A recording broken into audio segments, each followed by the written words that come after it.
Eldoret. President Uhuru Kenyatta is attending a military ceremony. Together with Somali and Nigerian presidents, they are here to honor Kenyan soldiers who died in the worst attack on KDF in Adde, Somalia. We fight because our cause is just.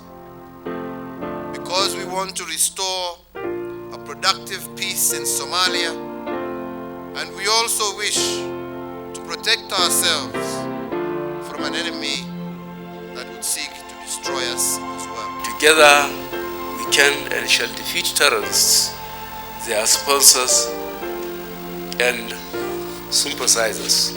I want to assure you, we will defeat them, and we will defeat them finally.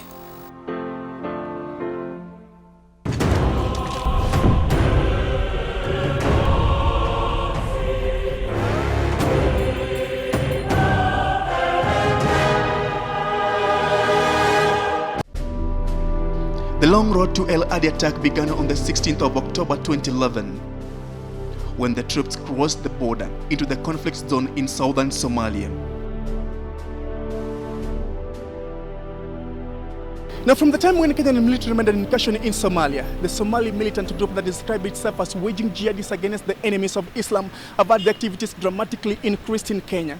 But on the 15th of January this year, they took the same war right inside KDF camp in Adde, Somalia. But as you may soon find out, this was not just an attack on a military company, because this was a trophy to them. Kenya's entry into Somalia under the African Union Mission to Somalia, AMISOM, forced Al-Qaeda-affiliated militia group to leave the Somali capital city, Mogadishu, which they nearly placed under their control in 2011. It's not clear how many Kenyan soldiers were killed or captured in the 15th dawn attack, but this we do know.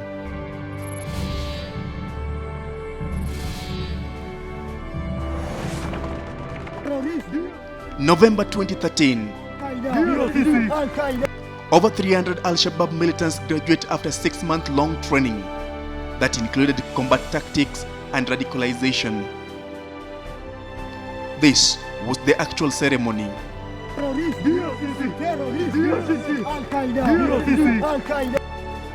They will soon break into smaller units of police division, ground combat squad, and suicide bombers.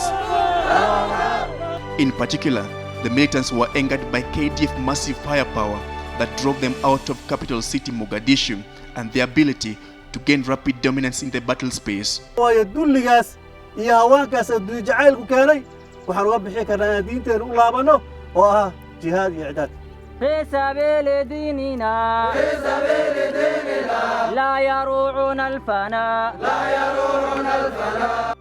Shockingly, Suicide Bomb Team receives the highest number of volunteers. They will meticulously go through a list of requirements before joining the death squad. The team publicly made known their intention to kill KDF soldiers as well as Kenyan civilian population.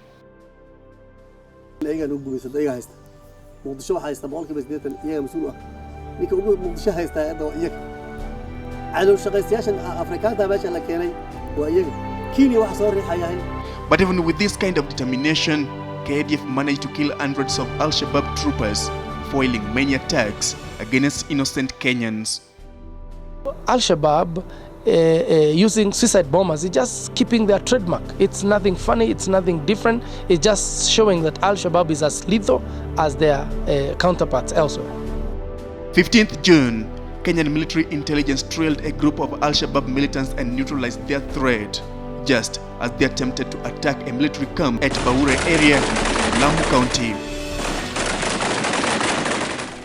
They fatally miscalculated their approach, and many of them did not live to see the dawn of the day. KDF killed 11 of the Al-Shabaab militants. The Baure attack was an indication that Al-Shabaab had changed tact. Being the key determinant in Somali peace, KDF knew that the war by the extremists targeted their very existence in Somalia.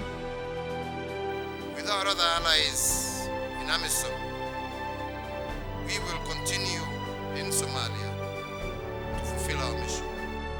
Tactically, KDF firepower is much bigger than that of a passively trained bunch of radicalized youth.